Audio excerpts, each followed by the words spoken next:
So I'm going to explain how this lesson's going to go.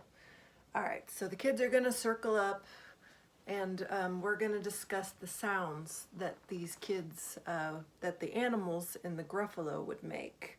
And we're going to, I'll ask the kid, what sound does an owl make? What sound does a snake make? What sound does a fox make?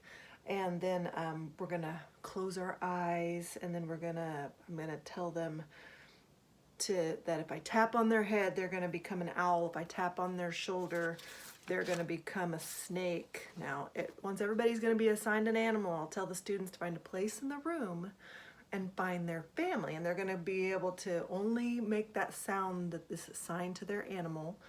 And they can't make any actions or speaking. So once they've found their family, they're going to count down from 10, and then we're going to tell them to freeze. And then the students, when they are warmed up, they're going to head back to the circle. Then we're going to read the Gruffalo story. After we've read the book, we'll discuss the animals found in the story.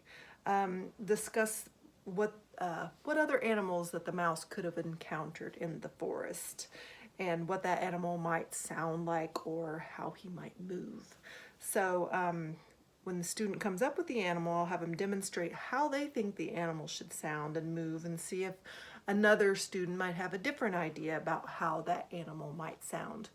I'll ask the students to pick one of the animals that they've discussed, and I'll show them an example of what I expect for this activity. We're going to explain that I'm the park ranger, and I'm going to walk around and tap the shoulders, and they're supposed to act like their animal.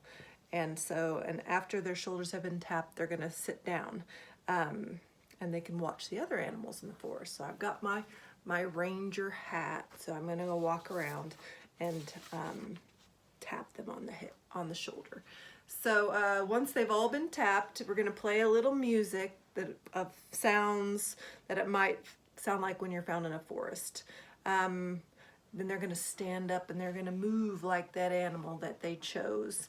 And after about a minute, I'll count to 5, and the students are just going to freeze, and they'll go sit back in their circle, and they'll make the observations about the animal sounds and actions that they looked at during the activity. And I'll encourage the kids to give each other feedback of what the other students did.